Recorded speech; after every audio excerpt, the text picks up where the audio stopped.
Jangan salah paham tentang tegas terhadap orang kafir. Apa itu tegas? Tegas dengan prinsip inna dina indallahil Islam. Islam is the single one, the true religion behind the God. Assalamualaikum warahmatullahi wabarakatuh. Alhamdulillahi rabbil alamin wa bihi nasta'inu ala umurid dunya waddin. Asyhadu an la ilaha illallah wa asyhadu anna Muhammadan abduhu wa rasuluh. Allahumma salli ala sayyidina Muhammad wa ala alihi wa sahbihi ajma'in. Amma ba'd. Faqad qala Allah subhanahu wa ta'ala fi kitabil karim. Bismillahirrahmanirrahim. Innallaha wa malaikatahu yusalluna 'alan nabi. Ya ayyuhalladzina amanu sallu alaihi wa sallimu taslima. Sesungguhnya Allah dan para malaikatnya bersalawat kepada Rasulullah Muhammad sallallahu alaihi wasallam. Maka wahai orang-orang yang beriman, bersalawatlah kalian kepada Rasulullah dengan sebaik-baik salawat. Ketika Allah perintahkan kita puasa, Allah tidak menunaikan ibadah puasa. Ketika Allah perintahkan kita sholat, Allah pun tidak pernah menunaikan ibadah sholat. Allah perintah kita tawaf haji umroh, Allah pun tidak pernah menunaikan ibadah haji dan umroh. Tetapi ketika Allah perintahkan kita bersalawat, maka Allah sampaikan innallaha wa malaikatahu yusalluna 'alan nabi. Sesungguhnya Allah dan para malaikatnya bersalawat kepada Rasulullah Muhammad sallallahu alaihi wasallam. Allah saja dan para malaikatnya bersalawat, maka kita ketika mendengarkan Rasulullah disebut namanya, maka Nabi katakan, umatku yang paling pelit di antara kalian, dia dengar namaku lalu dia tidak bersalawat kepadaku. Muhammad sallallahu alaihi wasallam.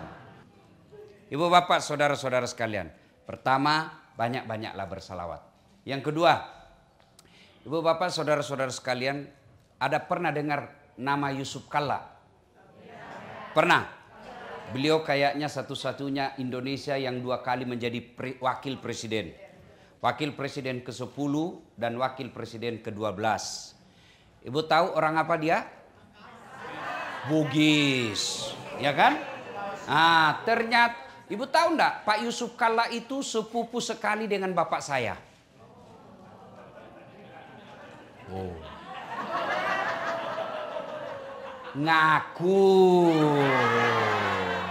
Ngaku bu. Begitu di cross check ke Pak Yusuf Kalla, Pak JK katanya sepupu dengan bapaknya pada saat Latif. Ah, siapa itu? Namanya saja baru saya kenal. Iya kan? Ibu-ibu kenal Prabowo? Tahu Prabowo? Itu masih saudara sama saya itu bu. Ngaku.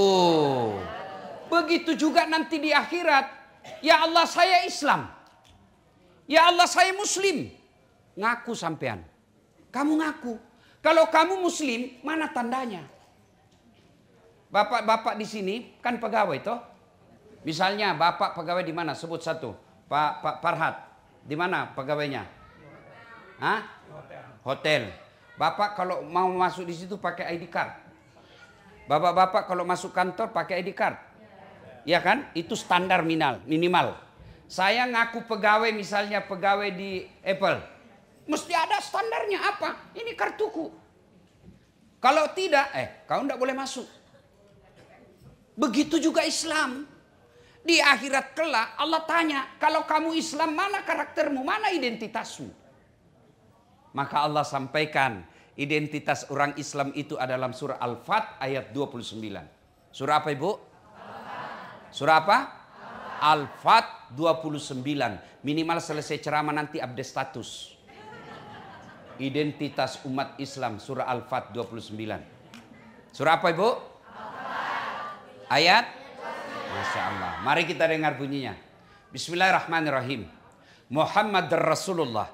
Bahwa Muhammad itu adalah Rasul Allah. Dan Rasul itu, Nabi itu dikasih mukjizat. Mukjizat itu Allah kasih berdasarkan tantangan zamannya. Nabi Musa dikasih mukjizat apa?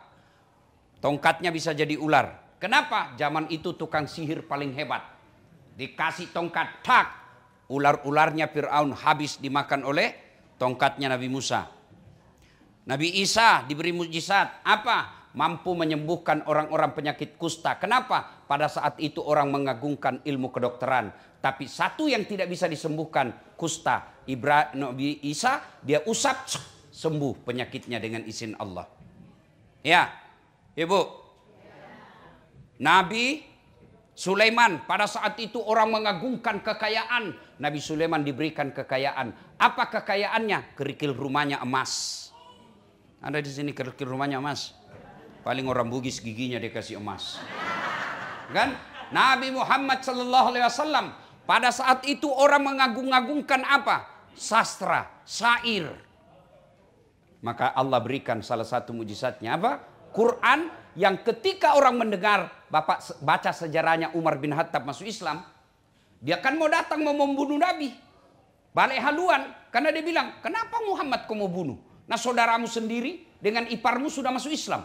Fatimah itu sama suaminya masuk Islam. Ah, benar aja, iya benar masuk Islam. Balik haluan dia. Dia masuk ke rumah adiknya, begitu dia buka pintu, langsung dia banting iparnya. Ternyata kau berbohong, kau ternyata masuk Islam selama ini. Adiknya datang si Fatimah, dia bilang, kenapa kalau kami masuk Islam? Kalau kami masuk Islam, kenapa?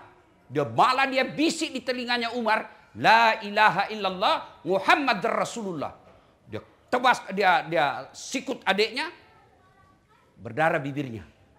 Lalu adiknya berkata, kamu bisa menyiksa fisik kami, tapi kau tidak bisa menguasai akidah saya. Umar lalu berpikir, barusan dia lawan adik saya ini. Ingat Pak, Umar itu tegas tapi lembut hatinya. Pada saat dia duduk, dia kasihan lihat adiknya, dia usap itu, dia ambil kira-kira kalau sekarang sapu tangan. Ya, dia usap itu bibirnya adiknya berdarah, adiknya tepis tangannya, jangan. Lalu dia duduk menyesal, dia pegang kepalanya, tiba-tiba dia lihat ada di bawah tempat duduk, ada lintingan-lintingan kertas. Bukan kertas, lintingan-lintingan daun kurma. Karena waktu itu tidak ada kertas, Bu. Dia lihat gulungan-gulungannya, apa itu? Tidak boleh kau sentuh. Cobalah saya lihat sedikit kalau bahasa kita. Ayolah saya lihat dulu apa itu. Coba saya lihat. Akhirnya adiknya berikan. Dan apa yang dibaca? Surah Toha ayat 1-5. Lembut hatinya dan menyatakan diri langsung masuk Islam. Kenapa? Kagum dengan kalimat-kalimat yang ada dalam surah Toha. Maka Allah berikan mukjizat Nabi Muhammad. Apa mukjizatnya? Quran. Nah, kemudian Bapak Ibu saudara-saudara sekalian, Nabi, kemudian Umar masuk ke dalam Islam. Lain kali kita cerita ini. Ya, tentang tokoh-tokoh orang Islam yang masuk Islam. Muhammad Rasulullah, bahwa Muhammad itu adalah utusan Allah. Walladzina ma'ahu, dan orang-orang yang mengaku dirinya Islam punya karakter, ciri-ciri, identitas, ID card. Satu, asyidda' walal kufar, tegas kepada orang kafir. Tapi ingat, jangan salah paham tentang tegas terhadap orang kafir. Apa itu tegas? Tegas dengan prinsip inna dina indallahil Islam. Islam is the single one, the true religion behind the God. Gaya-gaya saja ini bos. Gaya-gaya.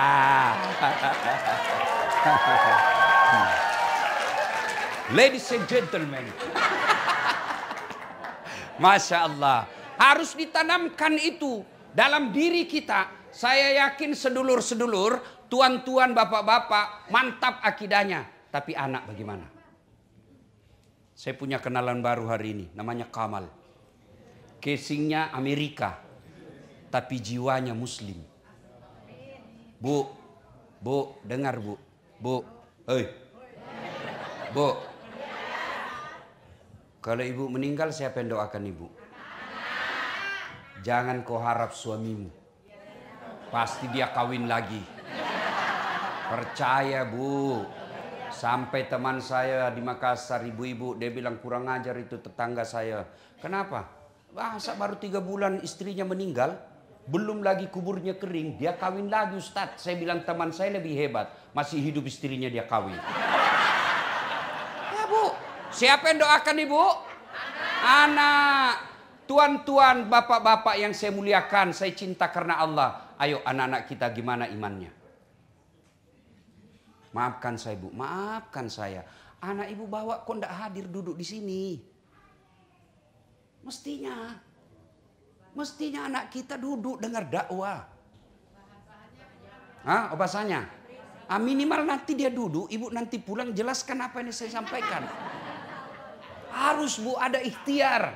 Nah ibu sekarang, kalau di sini ibu khawatir agamanya anak, ikhtiarnya kirim ke kampung neneknya sekolah. Itulah tugasnya ibu. Sekarang bagaimana ibu yakin agamanya akan selamat kalau sekarang aja ibu tidak bisa kendalikan. Demi Allah, kita akan ditanya. Bapak baca itu sejarah Isra dan Mi'raj. Ada orang tua yang bagus agamanya. Sholatnya oke, puasanya oke, hajinya oke, sedekahnya baik. Masuklah dia dalam kelan surga.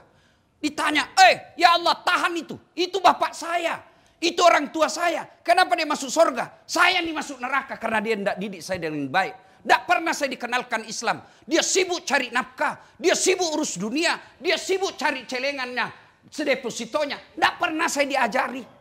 Kalau saya masuk neraka, kenapa dia masuk surga? Bukankah dia bertanggung jawab kepadaku? Ingat Quran katakan anakmu nanti jadi musuh-musuhmu. Maka Allah katakan, Pak Haji, mau kemana? Mau ke surga. Tunggu dulu, belum selesai urusanmu nih. Siapa itu? Anak bungsuku ya Allah. Ku anfusakum wa ahlikum nara. Itu makna dari ayat, jaga diri dan keluargamu dari api neraka. Jangan sampai bapak sholat subuh tidak pernah dibangunkan anak. Ini penting. Jangan anggap remeh mendidik anak Bu. Penting. Kenapa? Karena itulah masa depan kita ketika di alam kubur. Tuan-tuan yang saya hormati. Mau tahu masa depanmu nanti di akhirat? Lihat anakmu sekarang. Lihat anakmu sekarang. Kalau dia masih datang ke masjid berjamaah, insya Allah aman deh. Kalau malam Jumat dia masih baca Quran, buka Yasin, insya Allah bisa kita remah. Kalau kita lihat dia masih pakai jilbab, alhamdulillah. Tapi kalau kau tidak pernah lihat dia sholat. Usianya sudah belasan tahun. Tidak pernah kau lihat dia datang ke masjid jamaah. Tidak pernah kau lihat dia pegang Al-Quran. Demi Allah itu tanda-tanda bakal sengsara hidupmu di Quran. Di kubur nanti. Ngapain kita jauh-jauh merantau cari dunia ke sini? Dunia hanya sementara. Dunia ini sementara. Wa mal hayatud dunya illa mataul hurur. Dunia ini hanya tipu daya. Transit. Dunia aja ini yang hanya paling lama kita hidup 70 tahun. Tapi berani kita merantau ke sini untuk memperbaiki dunia. Kenapa untuk akhirat kita tidak abai? Untuk akhirat kita abai. Itulah anak kita. Didik anak. Pulang ini Bu. Bukan ini perkara gampang. Bukan perkara gampang. Saya yakin tidak ada yang mati kelaparan anaknya di sini. Tapi yang mulai tidak sholat pasti banyak. Ini jangan marah dan merasa tertekan. Ini agar kita sadar untuk kembali evaluasi. Pentingnya menjaga akidah anak kita. Itulah yang disebut asiddaul al-kufar. Tegas kepada orang-orang kafir. Bukan tegas itu kita perangi. Bukan tegas kita lempar rumahnya. Itu keliru. Karena agama kita mengajarkan. Jangan kau celah Tuhan-Tuhan mereka. Jangan kau hancurkan rumah ibadah mereka.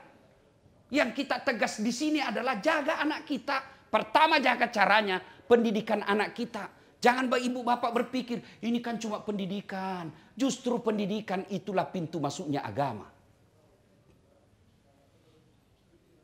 2. Untuk menjaga anak kita. Bapak hati-hati pilih pendidikan. Kalau boleh saya bersaran. Kalau bapak tidak yakin bisa selamat akidahnya anak di sini. Bagaimana caranya bapak ibu bisa kirim ke Indonesia. Bawa ke pesantren. Minimal 3 tahun. Akidahnya kuat. Oke kau kembali ke sini.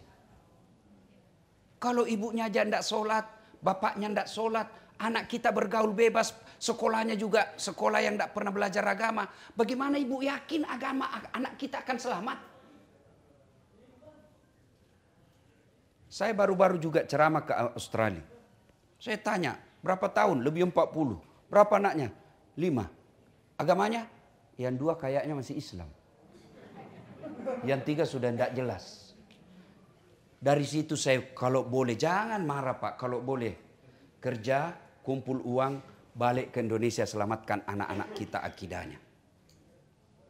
2, pendidikan. Yang kedua, nikah. Hati-hati carikan jodoh. Bolehlah dia menikah dengan beda agama kemudian masuk Islam seperti bapaknya si Kamal.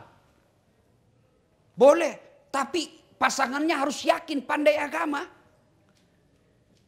Kalau kita nikahkan anak kita dengan non-muslim yang tidak seiman dengan kita, lalu anak kita sholatnya juga tidak beres, hampir bisa dipastikan cucunya nanti sudah tidak jelas agamanya. Maka hati-hati milih jodoh. Ini adik-adik yang masih jomblo di sini.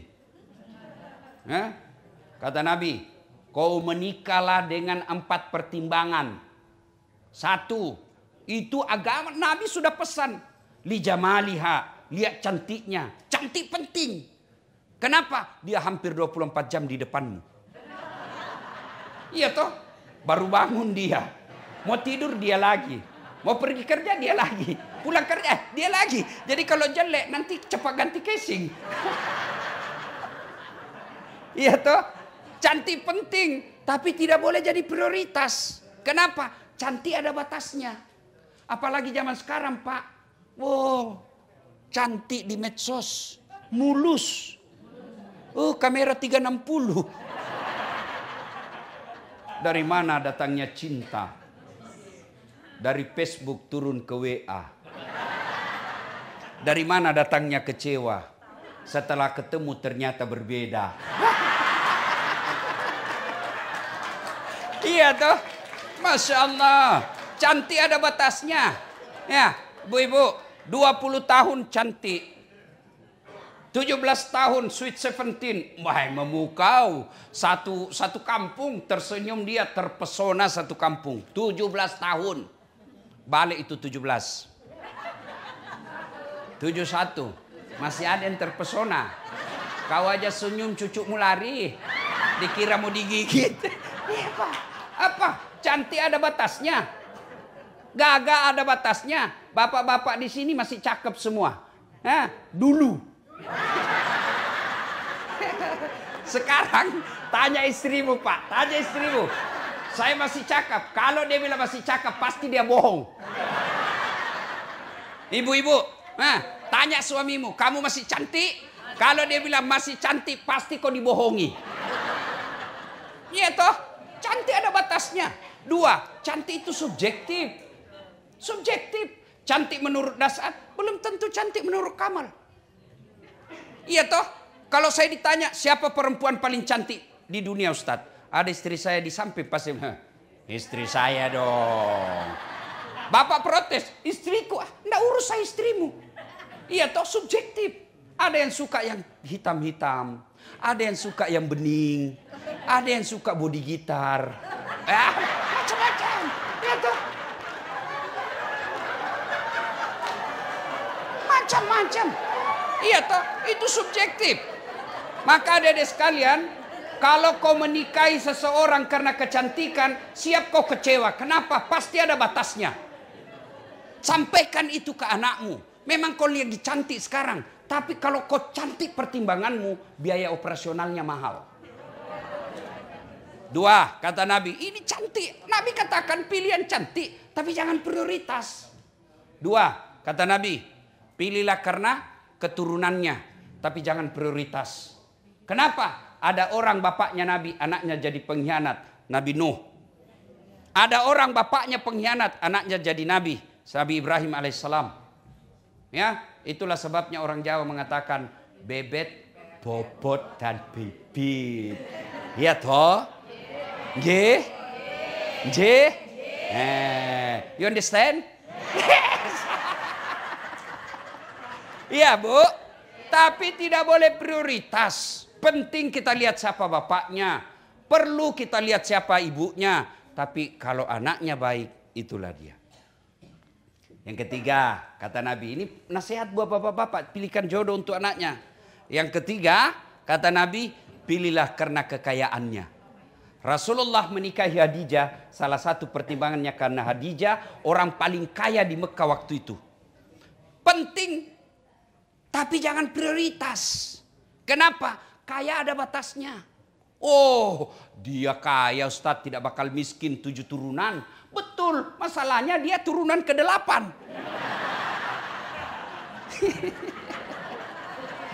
Iya toh. Jangan jadi prioritas. Ya. Yang keempat kata Nabi. Dengar. Yang keempat. Oh ya. Coba kita ulang apa tadi yang pertama? Cantik, beautiful. Yang kedua, turunannya. Tiga, kekayaannya. Yang keempat, agamanya kata Nabi. Mahasiswa saya bertanya, Ustadz, kenapa agama nomor 4? Mestinya kan agama nomor 1. Saya bilang jangan salah dek.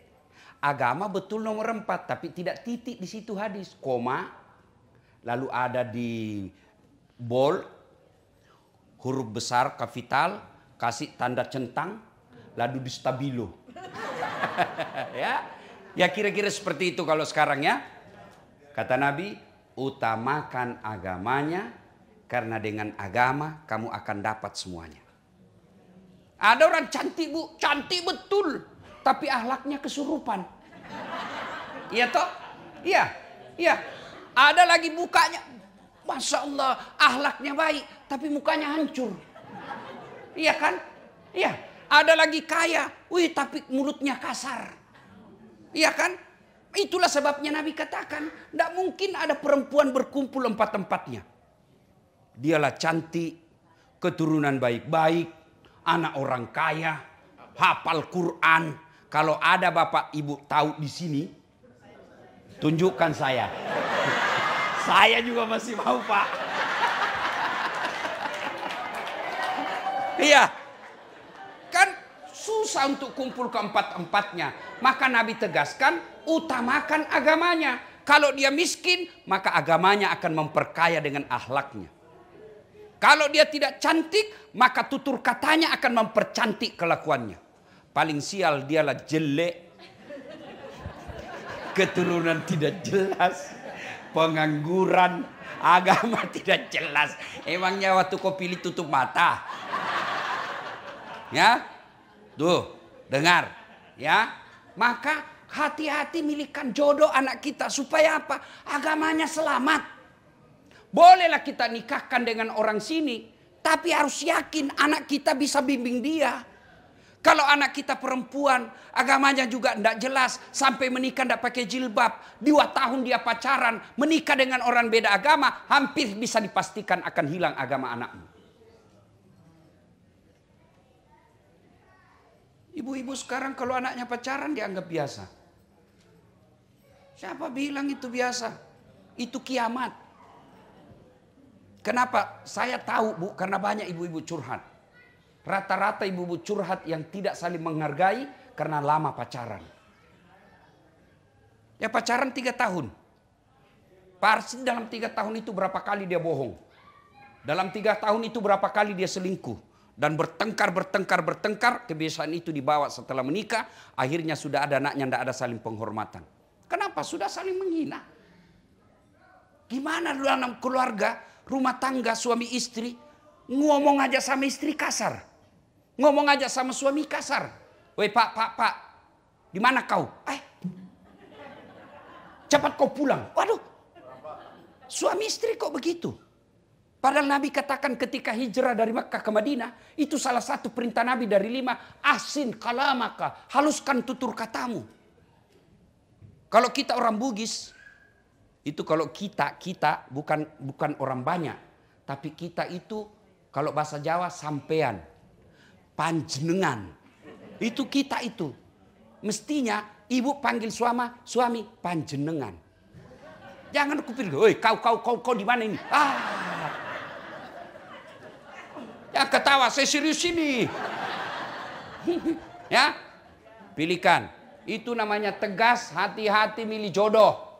Tegas itu. Hati-hati milihkan sekolah. Baru lahir ini yang mestinya nomor 1. Pilih nama-nama Islami. Coba kalau namanya Kamal, pasti orang bilang Islam. Tapi kalau diberi nama John Albert, orang ini muslim, mu'allab. Tapi kalau namanya Muhammad Jamil, pasti orang Islam. Kalau dia perempuan, kasih nama-nama Islam. Misalnya, kasih nama apa? Aisyah. Humaira. Jangan kau pikir apa arti sebuah nama. Bayangkan kalau dalam ruangan ini tidak ada semua nama. Bagaimana ibu mau komunikasi? Halo? Ada Anu? Anu siapa? Itu yang ceper. Banyak ceper. Bayangkan Pak. Coba, saya dosen komunikasi. Nama itu simbol dan bisa mewakili karakter orang. Ketika Bapak dengar nama saya, Dasat Latif, pasti Bapak bisa bayangkan. Oh, Ustadz Sulawesi, selalu pakai putih-putih, yang selalu bilang beleng-beleng. Itu dari simbol, Maka nama itu penting, Bu. Dan itu bukan cuma di dunia, di akhirat. Sampai di akhirat, anak Bapak kasih nama. Lahir cucu, nah saya kasih ke Khalid. Ini Khalid salah satu panglima perang Umar bin Khattab yang menyeberangkan Islam sampai ke daratan Eropa. Ini Khalid nak. Nah, saya kasih kau nama Sumayyah. Kalau dia perempuan.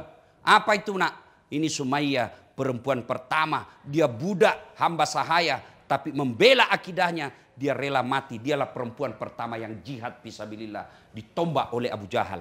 Saya mau kau punya akidah seperti Sumayyah. Kasih nama, kau siapa namamu nak? Lionel Messi. Baru PC. Iya kan? Nama penting. Ya, coba kalau nama anak kita ya Humaira, dipanggil ya Humaira yang kemerah-merahan pipinya. Orang doakan. Ya, itu tegas namanya. Jangan kita keikut-ikutan. Ini untung alhamdulillah saya ingat. Ibu juga hati-hati, sudah menikah enggak boleh itu nama suamimu di belakang. Enggak boleh, tetap nama bapakmu. Itu budaya barat itu, Bu. Misal istri saya, ini bapak-bapak yang salah juga. Kenapa mesti nama suami namamu di situ? Ya misalnya saya, istri saya namanya Naura. Naura Nasrun. Jadi kalau saya ganti di situ Naura Dasat, berarti anaknya si Dasat. Iya kan? Itu budaya Eropa. Budaya Muslim, Naura Dasat. Anak saya. Nah, makanya sama-sama Naura. Mamanya namanya Naura Nasrun, anak saya namanya Naura Dasat. Boleh Dasat di belakangnya, tapi ada kalimat Naura istrinya Dasat. Boleh kalau begitu, tapi kan repot.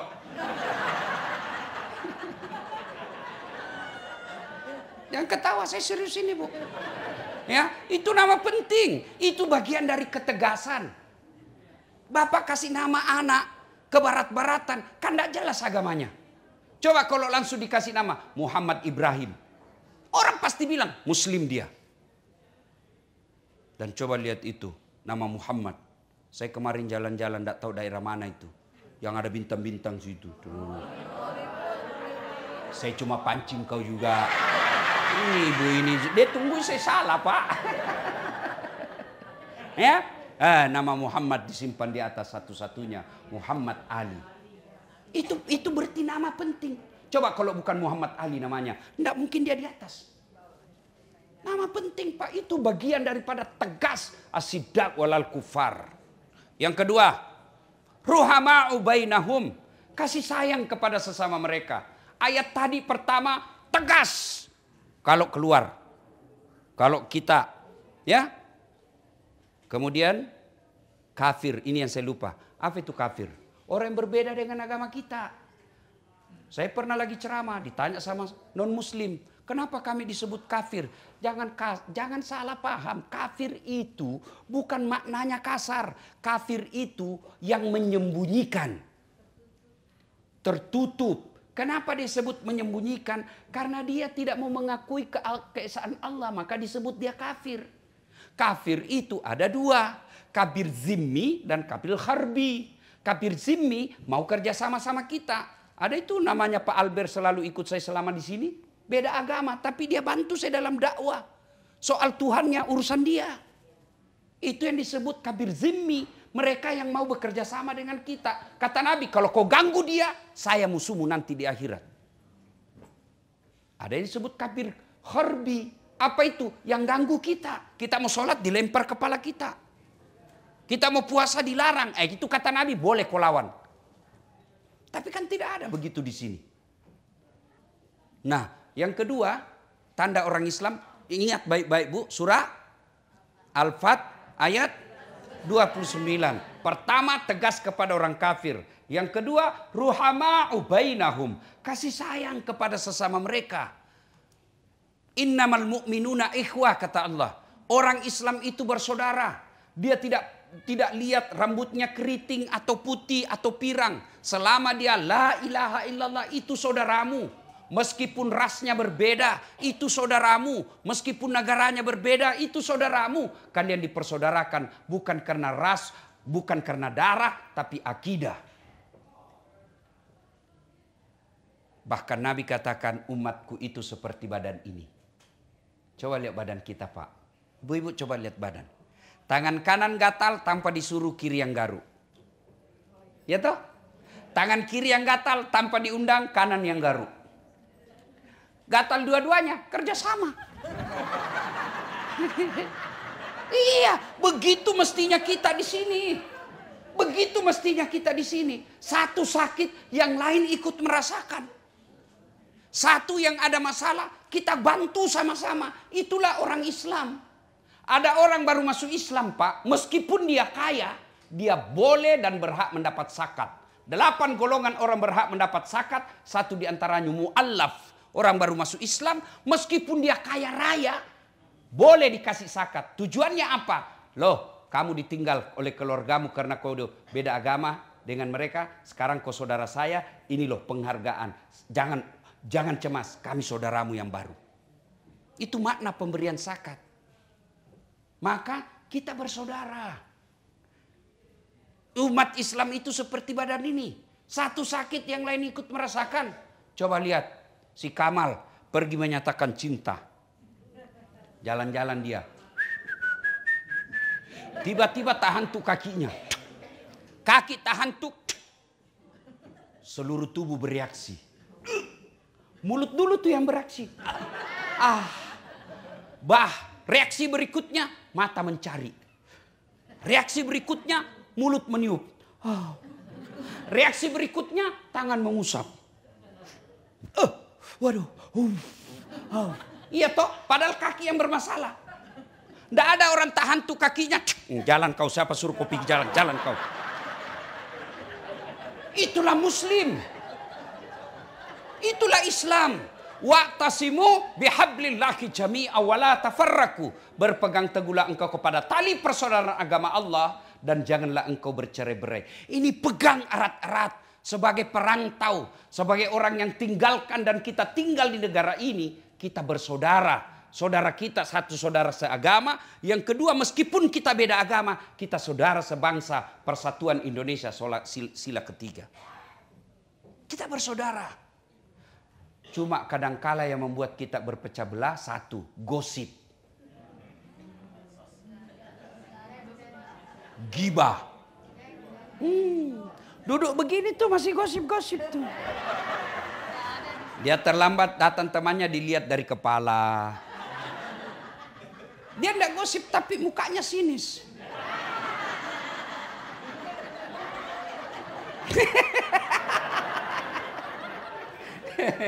Sudah sinis?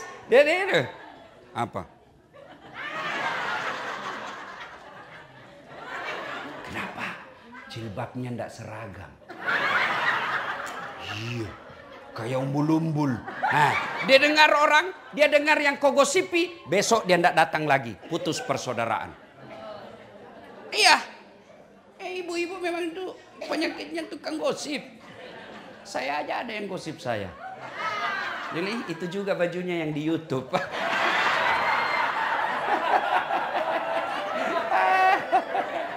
Bu, ada biasa yang berapologi. Itu kan benar. Yang saya sampaikan betul, begitu sifatnya. Justru betulnya namanya gibah. Kalau salah namanya fitnah. Tidak ada alasan bisa cerita orang, tidak ada. Jangan cerita jeleknya orang. Dia jelek urusannya dengan Allah. Jangan kau tambah-tambah.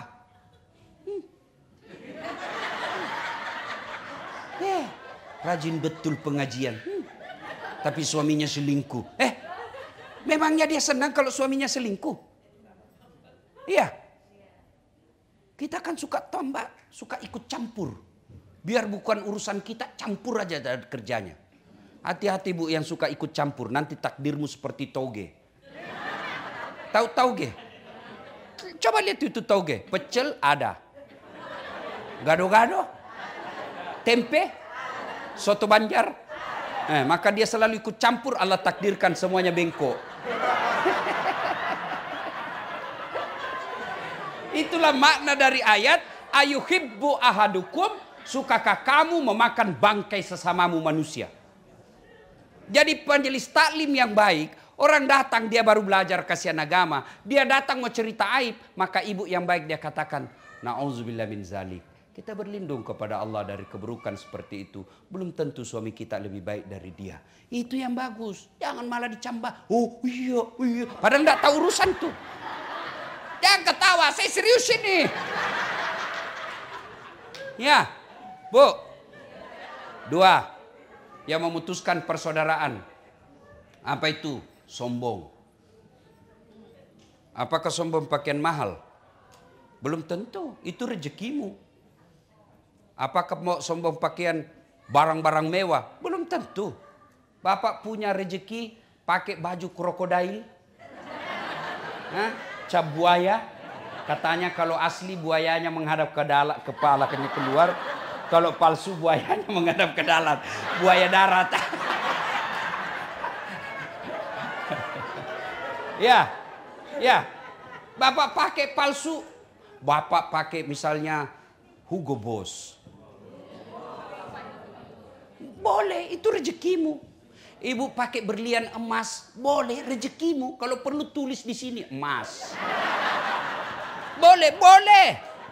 Lalu kapan dia sombong? Sombong itu kata Nabi 2 karakternya. 1, nganggap remeh orang lain. Jadi kalau ibu pakai emas berlian, boleh. Kapan sombong? Kalau ibu bilang, palsu. Baru sombong itu. Bapak pakai baju, apalah itu yang mahal-mahal. Boleh. Kapan bapak sombong? Kau tahu dah saat ini baju saya terbatas ini. Kau tidak bisa beli yang begini. Sombong. Kau meremehkan orang. Ibu mau pakai yang asli silakan, tapi jangan hina orang yang palsu. Boleh, ya. Yang kedua, karakter sombong itu adalah menolak kebenaran. Tadi adik kita yang ceramah. Tahu apa itu? Baru 14 tahun. Iya betul 14 tahun, tapi otaknya Pentium 4. Ibu 50 tahun otaknya Pentium 1. Lambat loading.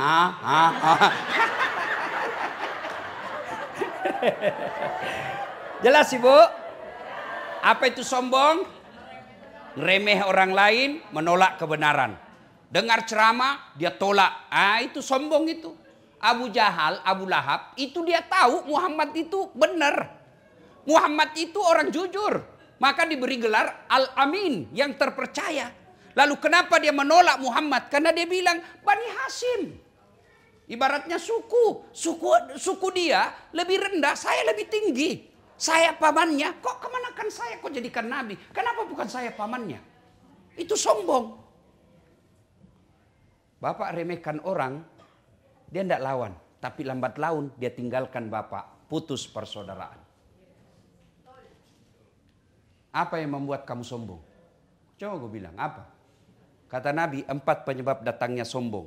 1, bertambahnya pangkat jabatan. Mau sombong? Pensiun Pak. Apa kau mau sombong dengan jabatan? Gubernur 5 tahun. Masih terpilih 10 tahun. Mau tidak mau, pasti kau keluar. Tuh Joko Widodo.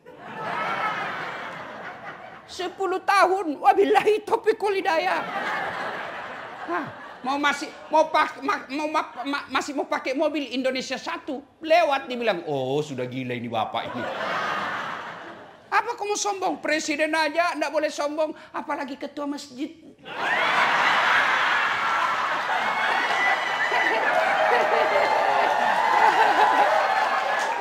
Apa yang mau disombongkan? Ya, ayo. 2 kata Nabi, penyebab datangnya sombong. bertambahnya ilmu. Banyak gelar. Sayang itu, dia kurang gelarku itu.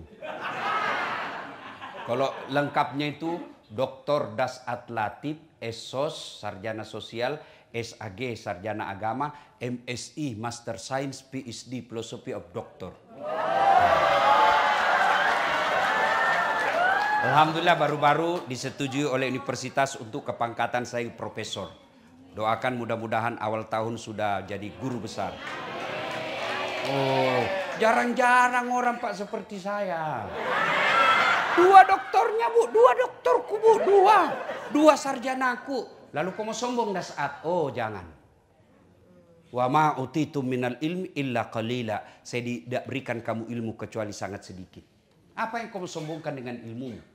Allah cabut ilmumu, dikasih pikun. Apa? Hah? Ada cerita ini Pak, wallahu alam benar atau tidak? Banyak sekali gelarnya Pak. Bertumpuk-tumpuk. Begitu jelang pensiun, dikomplain sama istrinya. Pak, biasanya kalau kau mau pergi kampus ngajar, kau cium-cium jidatku. Ini sudah hampir 2 minggu tidak pernah lagi kau cium saya. Dalam hatinya, astagfirullah, berarti siapa saya cium selama ini? Ternyata ya dia cium pembantunya.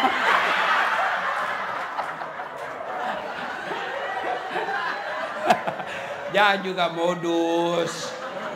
Pak Farhat mentah-mentah sudah dengar ini. Pura-pura pikun.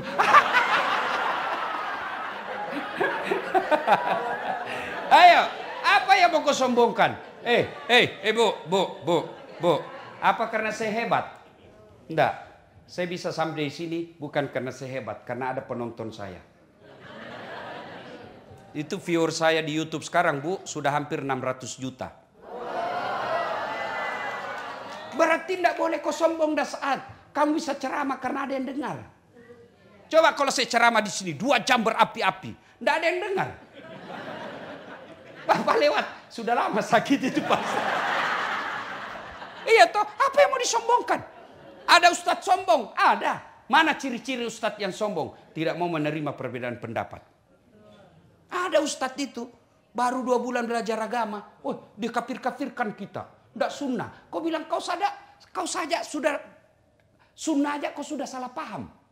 Dasar dari sunnah saja kau sudah salah. Yang namanya sunnah bukan kewajiban. Kau tuduh saya tidak sunnah. Siapa bilang? Sunnah yang lain kan saya laksanakan. Dia komplain kan, ada itu di Facebook Bapak baca, saya dituduh ustadz tidak sunnah. Di Facebook, ustadz sunnah. Saya cari nama saya, tidak ada. Samping kanannya, ustadz tidak sunnah. Nomor 13. Saya tanya, kenapa kau tuduh saya tidak sunnah?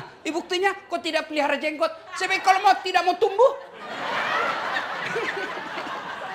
Mau diapa? Ayo, ada ustadz tidak mau menerima perbedaan pendapat. Nah, ini perlu saya pahamkan. Kenapa terjadi perbedaan pendapat di ulama fikih? Karena beda sudut pandang.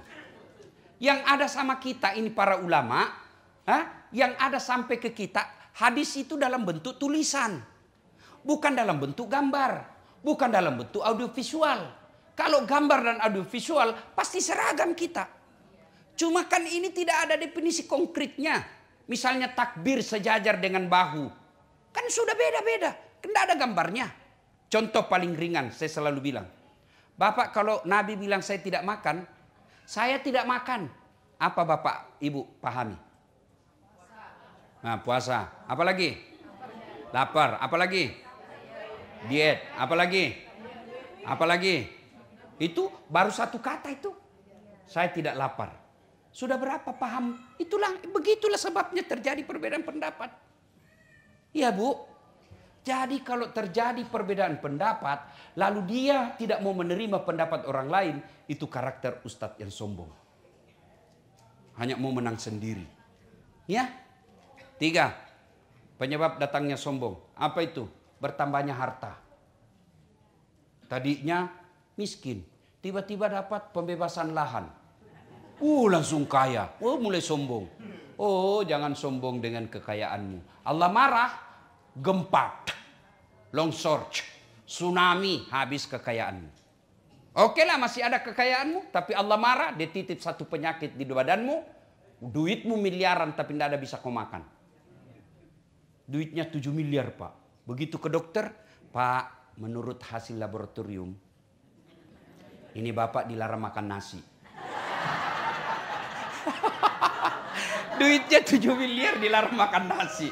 Oh iya Kak Dok. Terus ini juga kalau lihat datanya Pak, Bapak tidak boleh makan daging. Apalagi ikan, udang, telur, tidak boleh semua Pak. Anu juga Pak, tidak boleh juga makan garam.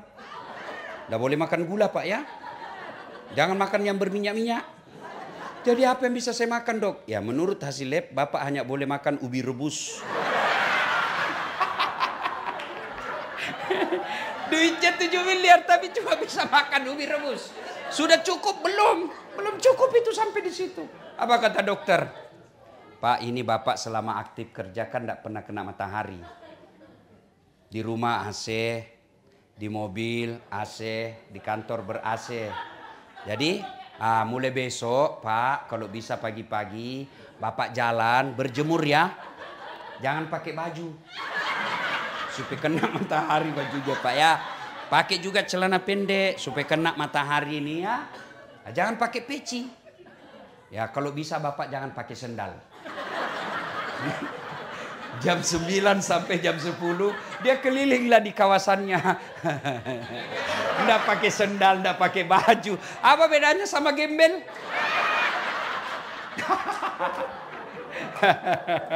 Allah. Tadi Pak Joko ngajak saya, dia bilang Ustadz, barangkali Ustadz mau pergi lihat kawasan yang banyak gembel. Saya bilang ngapain saya pilih gembel? Di Indonesia banyak gembel Pak. Bawa saya di tempat yang banyak barang-barang cantik. Malu halus. Nah, kita ini orang Islam Pak, kalau lagi jalan dengan tidak sengaja melihat barang bagus, Bapak tidak sengaja, maka caranya ucapkan Subhanallah. Maha suci Allah yang telah menciptakan keindahan itu. Itu rezeki namanya. Batasnya kedipan mata. Kalau sudah berkedip, misalnya kan, sudah berkedip, astagfirullah palingkan pandangan. Itu tadi sebelum berkedip rezeki. Berkedip Bapak lihat, sudah haram. Jangan begini, astagfirullah, astagfirullah, astagfirullah. Tambah banyak dosanya. Ya, tak boleh ya. Kena Ibu. Mumpun saya ingat persoalan handphone. Persoalan handphone ketika berjamaah. Misal lagi sholat, Allahu Akbar. Di rakaat kedua, kantong bunyi handphone. Mengganggu. Boleh Bapak buka. Ambil. Matikan. Boleh. Boleh. Yang tidak boleh, kalau Ibu terima. Ya, halo. Sebentar kau telepon, saya lagi sholat. Batal ini kalau batal. Ini sudah batal ini. Kalau cuma dimatikan, kamu juga yang di samping, tidak usah kau marah. Baru bunyi handphone kau sudah tergoda. Lama betul imanmu. Biasalah itu ya. Jelas Bu ya. Sombong penyebab putusnya persaudaraan. Apalagi dengki. Dengki. Apa itu dengki? Definisinya susah lihat orang senang, senang lihat orang susah. Ini kelemahan kita orang Indonesia. Kalau ada kawan kita dapat promosi, bagaimana caranya kita habisi? Ya, kalau ada kawan kita naik rezekinya, kita cerita fitnah kiri kanan.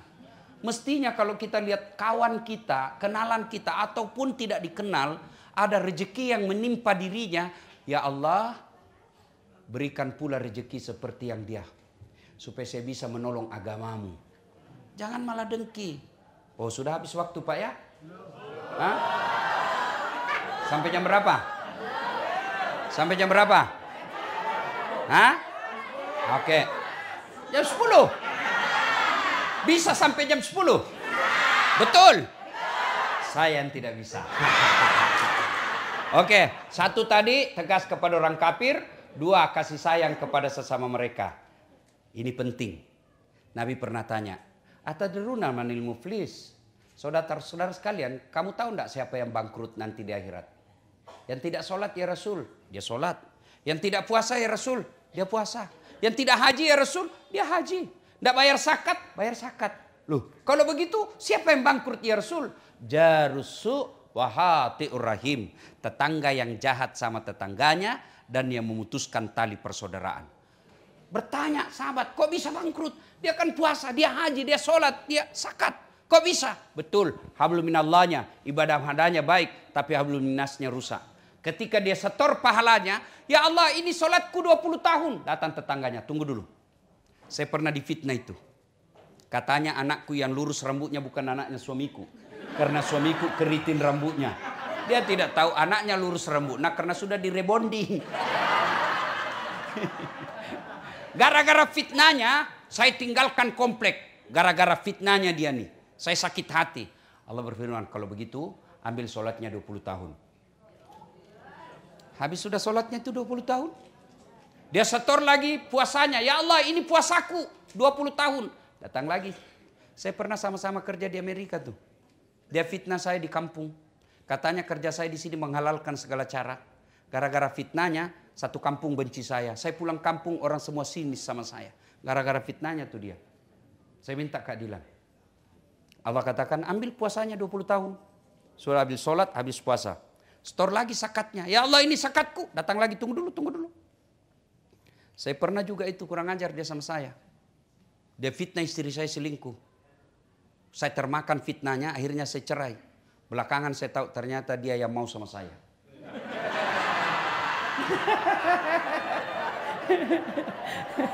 Saya minta kepadamu ya Allah. Allah katakan ya sudah ambil zakatnya. Habis sudah amalnya tua. Habis. Semua habis.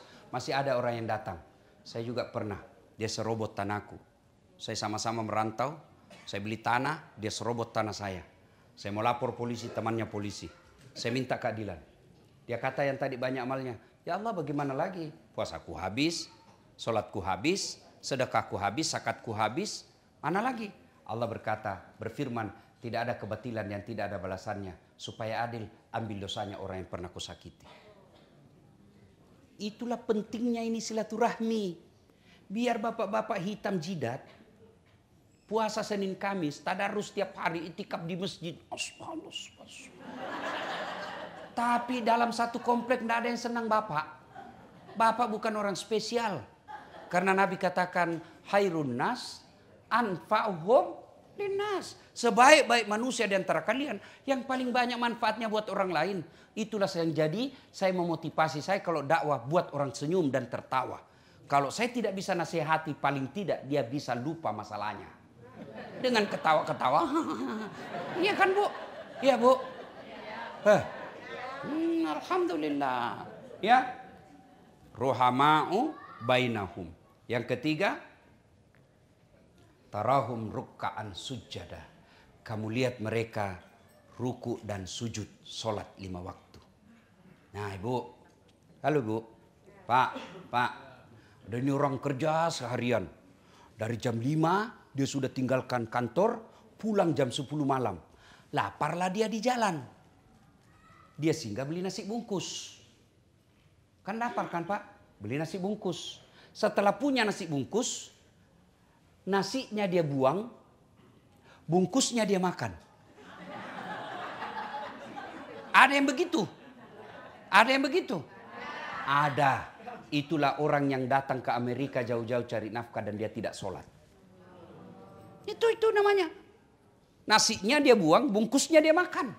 Itulah orang yang setengah mati cari uang, dapat uang, dia beli nasi bungkus. Tapi dia anak buang nasinya. Oh, itulah mereka yang cari nafkah kok lupa sholat. Kenapa hidupku susah Ustaz? Ibu pasti tidak sholat. Kenapa keluargaku tidak rukun? Pasti dalam keluarga tidak sholat.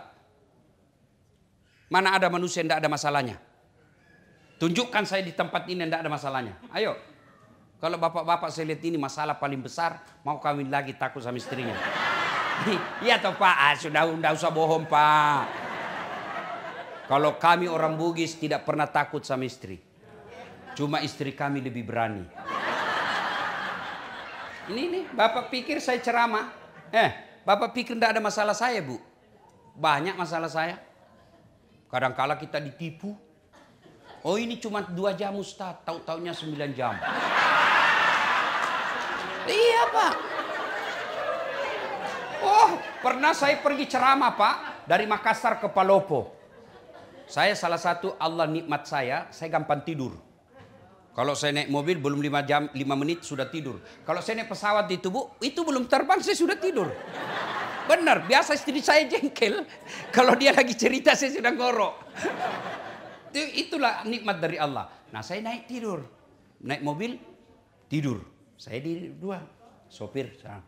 Begitu sampai di kawasan namanya Kera, itu perhutanan. Singgah itu mobil. Saya lihat, saya bangun. Mana kenapa singgah ini? Mana sopir? Saya lihat, oh dia kencing. Turun dari sebelah kanan. Saya turun sebelah kiri. Waktu dia turun, dia lihat saya tidur. Saya kencinglah saya. Begitu saya kencing, saya bilang, sekalinya ini sopir dada dilihat saya. Benar. Saya masih kencing, tiba-tiba mobil, lari. Saya lari. Wah. Wah.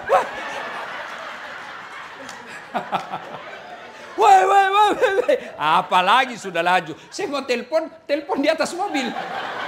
Baju saya kemana-mana kan selalu begini Bu. Baju dalam saya putih, saya buka karena saya takut lecek. Saya buka, baju dalam saya putih. Ini putih, songkok saya putih. Nggak ada yang singgah mau ambil saya Bu. Semua mobil lewat saya kasih. Nggak ada, kan tengah hutan. Dia kira saya pocong. Jadi saya punya inisiatif. Saya bilang, sekali di tengah saja. Saya bilang, nanti dikira betul saya pocong. Ditabrak, minggir saya Pak. Ditinggal saya Pak, gerimis, basah kuyup. Saya sholat di pinggir jalan, sholat subuh. Saya berpikir, mudah-mudahan ini sopir, kalau azan subuh dia sadar, dia kasih bangun saya. Benar. Begitu dia baru sadar. Azan, Pak Ustadz, mana Pak Ustadz? Baru dia balik, jam berapa dia baru tiba di tempat saya Bu? 6:15. Dari jam 1 dini hari. Turun dia, rasanya saya mau tempeling, tapi saya lihat lebih besar dari saya. Mundur saya Pak. Kalau bilang, kalau saya berkelahi ke atas saya duduk aja jengkel begini. Yang paling menjengkelkan begitu saya sampai di rumah dinas wali kota Palopo, dia bilang, Pak Wali Kota, Pak Ustadz, kenapa bisa kau lupa kopormu? Berarti bohong ini orang ini. Kan terlambat sampai lokasi karena balik lagi jemput saya dan itu jauh. Ternyata ditanya, kenapa kau lama? Pak Ustadz lupa kopornya, jadi kita balik lagi Pak. Itu semua pernah saya rasakan Bu. Sering. Ya, pernah juga saya ke pesisir Kalimantan. Ya, Sekata namanya. Itu kita lewat. Sungai-sungai kecil ada buaya. Berjemur dia buka dia bulutnya. Tapi dia tidak berani ganggu saya. Karena dia bilang senior ada di atas. Macam-macam Bu. Masya Allah. Belum lagi kita dikasih ceramah tidak dikasih makan dulu.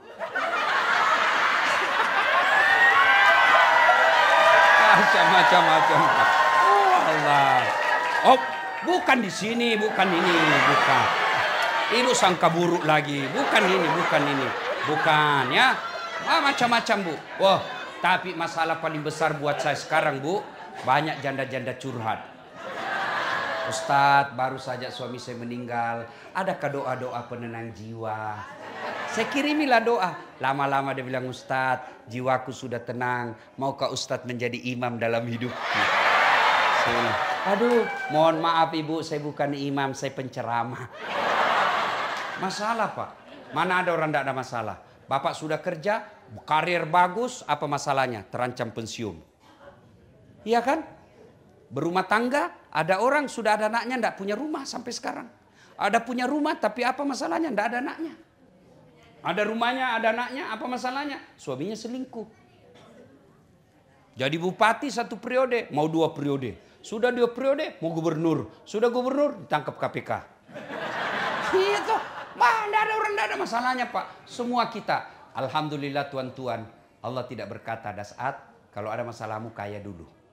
Ada masalahmu, kau jadi pejabat dulu. Ada masalahmu, kau selebriti dulu. Tidak, Allah cuma minta 2. Ista'inu bisabri wassalah. Sabar, perbaiki solatmu, saya yang selesaikan semua masalahmu. Itu janji Allah. Jadi kalau ada masalah dalam rumah tangga, dalam pekerjaan, dalam cita-cita, tidak usah cari kambing hitam, koreksi sholat. Tidak mungkin Allah sengsarakan orang yang tidak sholat. Orang yang sholat, tidak mungkin. Saya sholat Ustadz, betul Bapak sholat tapi tidak ikhlas. Hayalah sholat, asar lagi. Enggak kan tidak ikhlas. Saya sholat Ustadz, betul kok sholat tapi tidak ikhlas. Mana buktinya? Sholat Pak, waduh kayak main-main. Bismillah. Korak berdua ya kan Ustaz. Siratal ladzina an'amta 'alaihim ghairil maghdubi 'alaihim waladdallin. Iya toh, Bapak ketawa karena membayangkan diri sendiri. Ya kan? Ada orang sholat kayak ditiup angin.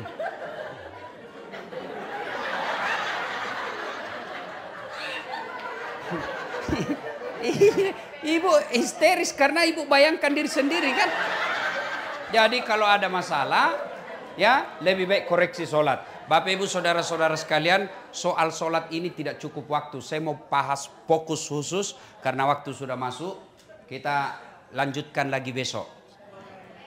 Nah, besok masih ada ceramah besok malam. Besok malam masih libur kan? Rugi yang tidak datang besok malam. Sebab ada pembagian undian umroh. Nah, saya mau tapi ibu bilang bayar sendiri. Alhamdulillah. Terima kasih Bapak Ibu Saudara-saudara sekalian. Waktu masih 15 menit kita gunakan untuk tanya jawab. Silakan. Yang mau bertanya silakan, yang mau menjawab lebih bagus. Ya silakan Ibu, silakan. Kalaupun tidak cukup waktu, boleh Bapak Ibu bertanya melalui WhatsApp saya. Ya sudah? Nah, silakan baca pertanyaan pertama. Pertanyaan pertama. Bismillahirrahmanirrahim. Pak Ustadz, pertanyaan saya, kalau kita mengadopsi anak dari non-muslim dan yang mengadopsi itu keluarga muslim, apakah anak tersebut harus bersyahadat? Oke. Pertama, adopsi dalam Islam haram. Tidak boleh. Ya, yang boleh anak angkat. Karena adopsi itu hak-hak orang tuanya putus. Diganti namanya, dikaburkan orang tuanya. Orang tuanya tidak punya lagi hak waris, tidak punya hak sama sekali, putus. Itu haram. Yang boleh bagi Islam anak angkat, anak yang diambil diperlakukan seperti anak sendiri. Ya. Nah, kalau dia masih kecil, tunggu dia sampai dewasa lalu disahadatkan. Diislamkan. Ya. Kalau dia tidak Islam, agak susah. Lebih baik Bapak ambil anak angkat muslim. Banyak berkeliaran di Indonesia. Ya Pak ya? Oke, jelas. Apa lagi? Assalamualaikum. Anu yang baca. Kamal baca. Kita dengar dia pakai bahasa Indonesia. Bisa bahasa Indonesia? Baca. Ayo Kamal. Ya. Kau masuk YouTube saya Kamal. Oke. Assalamualaikum, Ustadz, saya lagi ngambek nih sama olah karena permintaan saya lama didapatnya atau cuman setengah. Setengah. Ya. Jadi gimana doa yang benar supaya Allah memenuhi doa kita? Oke, terima kasih Kamal. Ini yang ngambek memangnya rugi Allah kalau kau ngambek. Saya kira tadi ngambek sama suami, ngambek sama Allah. Kalau ngambek sama Allah, apa ruginya Allah? Satu dunia tidak sholat, Allah tetap mulia. Satu dunia kafir, Allah tetap mulia.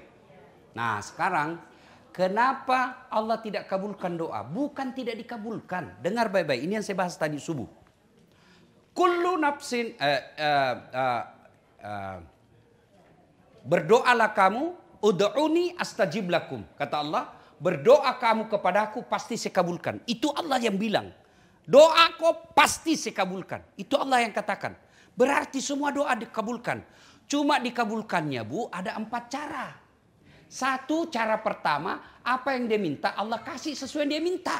Itu namanya taufik. Ya Allah, sembuhkan penyakitku. Betul sembuh. Itu taufik. Ya Allah, mudah-mudahan bisa naik mobil. Allah kasih, betul bisa beli mobil. Taufik namanya. Ya. Ya Allah, mudah-mudahan anakku dapat jodoh. Dapat betul, taufik namanya. Yang kedua, Allah kabulkan tapi dalam bentuk yang lain. Ya Allah, mudah-mudahan saya sehat.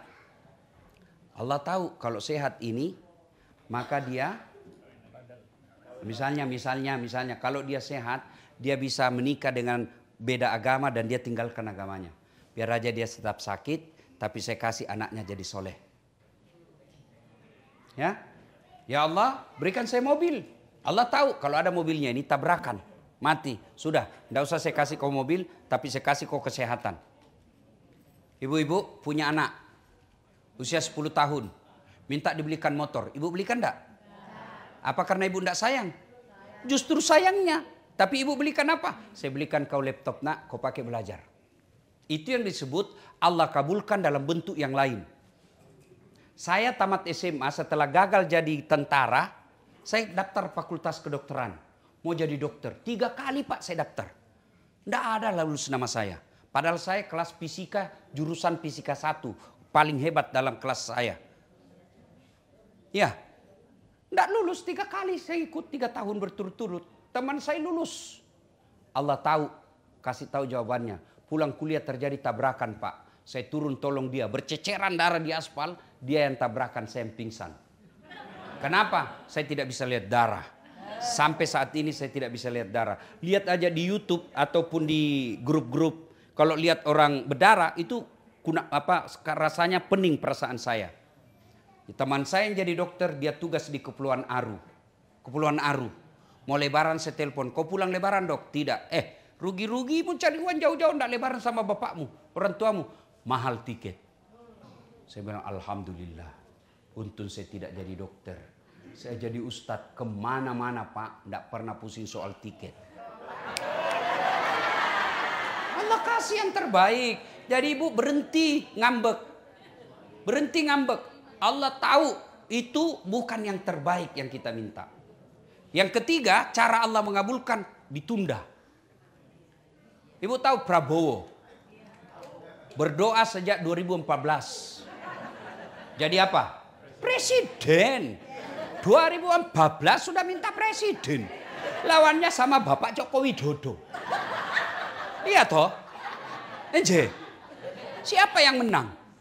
Bapak Joko Widodo. Siapa menterinya? Bapak Prabowo. Tapi 2024 baru Allah kasih. Kau baru presiden sekarang. 2014 minta, Allah kabulkan 2024. Nabi Zakaria minta anak sejak usianya 21 tahun. Kapan Allah kabulkan? Usianya 90 tahun. Berapa lamanya itu Bu? 69 tahun. Minta. Padahal itu Nabi, tidak pernah bohong. Sholatnya bagus, ibadahnya baik. Nabi penerima wahyu. 69 tahun baru Allah kasih. Kita berdoa pagi, mau dikasih besok.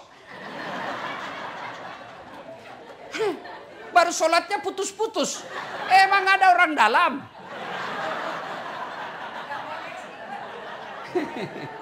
Jelas ya?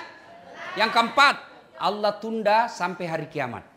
Sampai di akhir nanti. Kan dijelaskan ada orang dikasih hadiah oleh Allah ketika Nabi ceritakan, nih saya kasih kamu. Dia bilang, ya Allah banyak betul kau kasih saya. Ibaratnya amalnya 5, Allah kasih 5.000. Kau banyak betul. Allah sampaikan, wahai hambaku, itulah doamu yang saya tidak kasih ke waktu di dunia, baru saya kasih sekarang. Jadi doa jangan sangka buruk. Rugi Bu kalau ngambek. Ngambek sama suami masih ada harapan.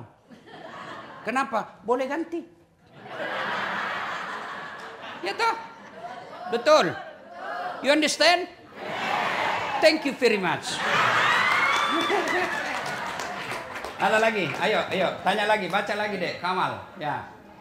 Assalamualaikum. Waalaikumsalam. Kalau kita membantu anak yatim tapi mereka adalah bagian dokter keluarga, keponakan, apakah itu terhitung sedekah atau tanggung jawab kewajiban? Oke. Bu, bersedekah itu ada tata caranya. Satu, jangan mempermalukan yang diberi. Maka tidak bagus itu Bu bersedekah. Ibu kasih antri.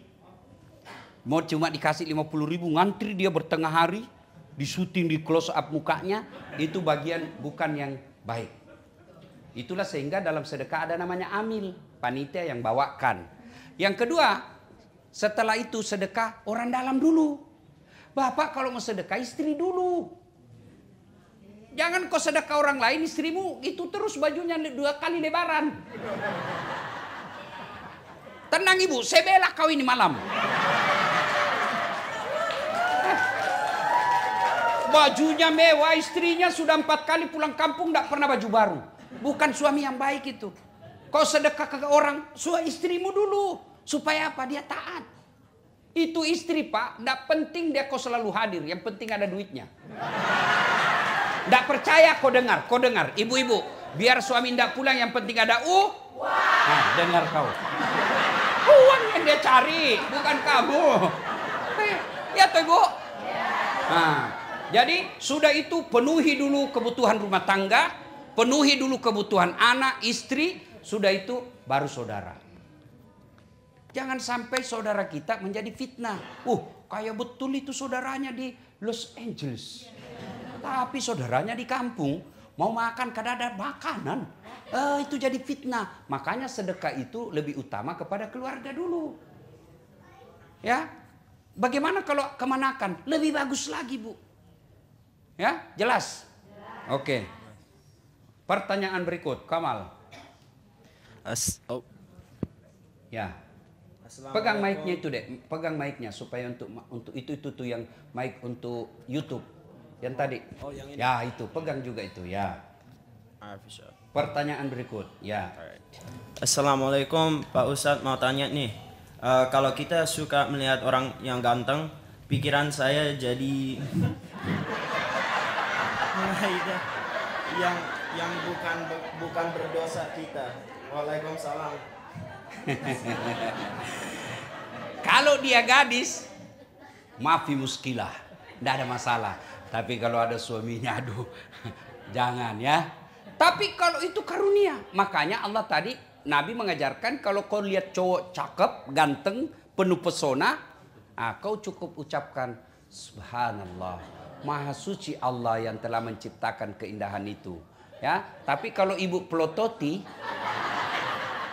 lalu membayangkan jadi suamimu, padahal kau punya suami dan ada suami di sampingmu.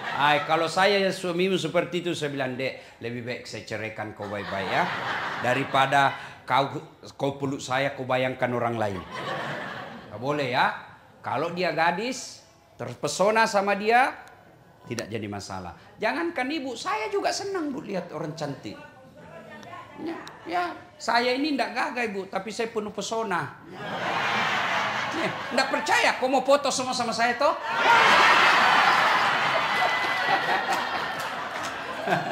Ya, nah kalau kita lelaki, saya bohong kalau saya bilang saya tidak suka lihat cewek cantik. Enggak, semua itu fitrah manusia. Ya, masih senang daripada saya suka lihat cowok gagah. Jelas, baca lagi kawal. Oke. Assalamualaikum Pak Ustadz, kalau kebangun pas azan subuh terus kita bersih dua dan wudhu, sholat subuhnya 15 ke 20 menit setelah azan, sholat subuhnya termasuk atau telat gak Pak? Ya, kalau dibilang telat sudah telat, sah. Kalaupun Bapak misalnya lembur, pulangnya jam 4 subuh karena cari nafkah, Bapak baring-baring ternyata bangun jam 9, boleh sholat.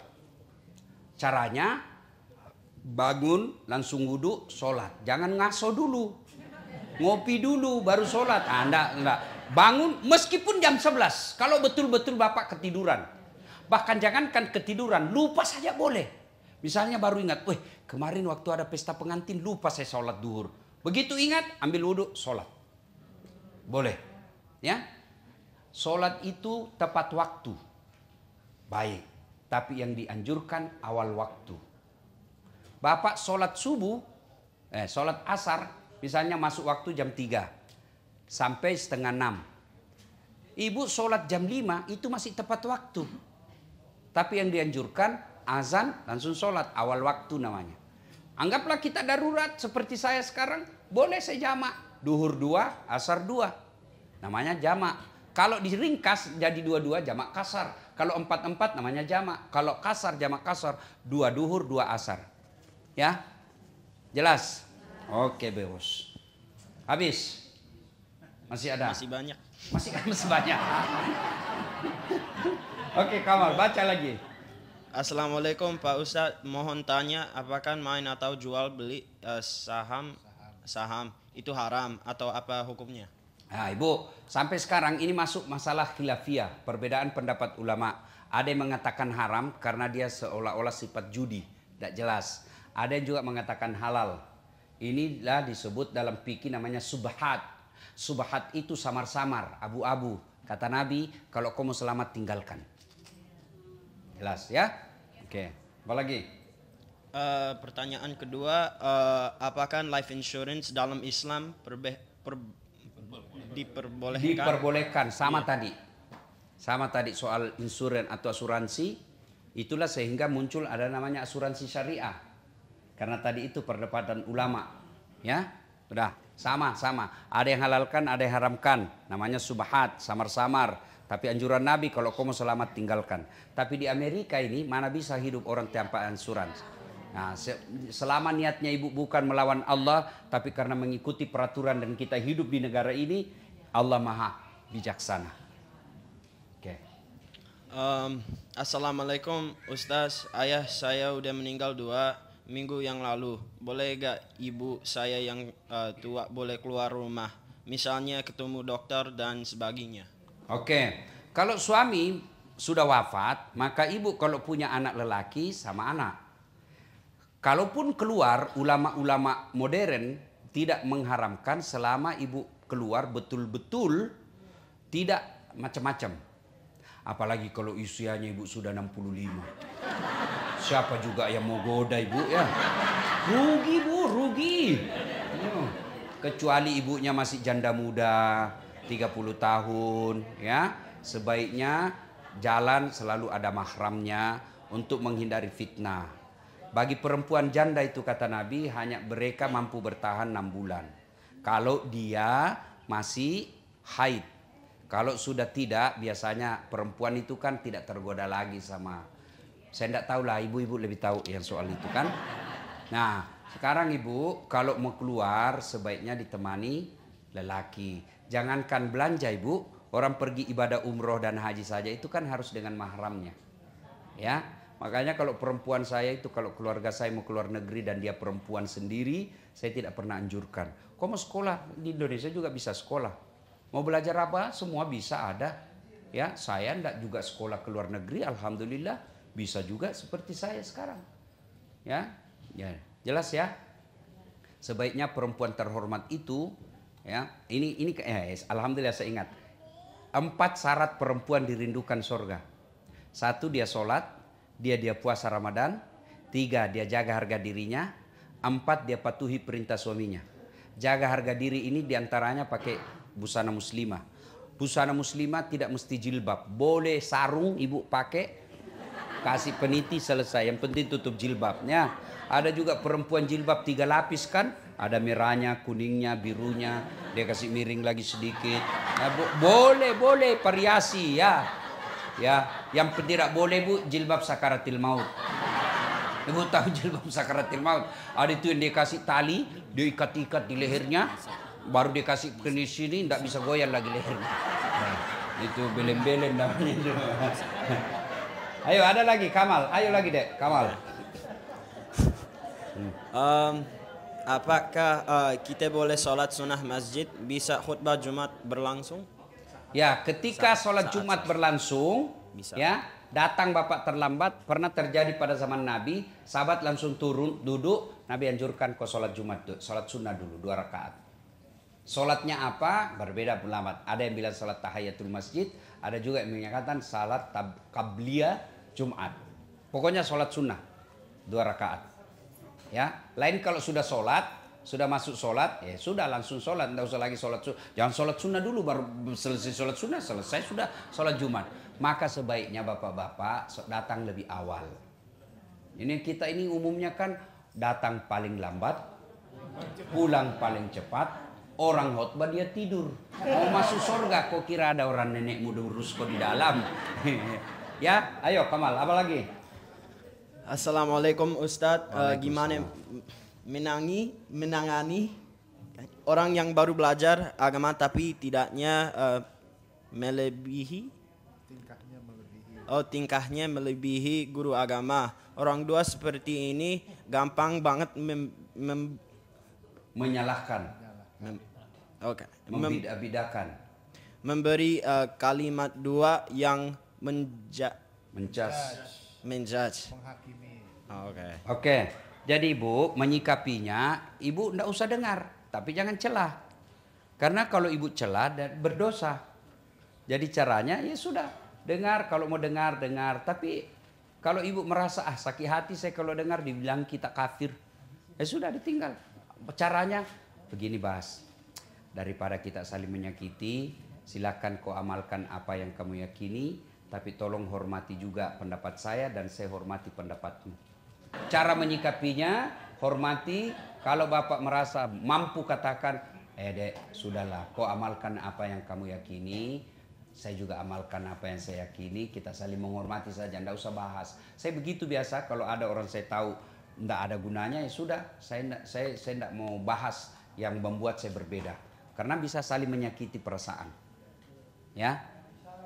Ya. Ada lagi? Cukup? Cukup ya? Kalau masih ada mau bertanya silakan di WhatsApp saya tadi. Mudah-mudahan ada faedah dan manfaat. Terima kasih. Lebih dan kurangnya mohon dimaafkan. Usikum wa nafsi bitaqwallah fastabiqul khairat. Assalamualaikum warahmatullahi wabarakatuh.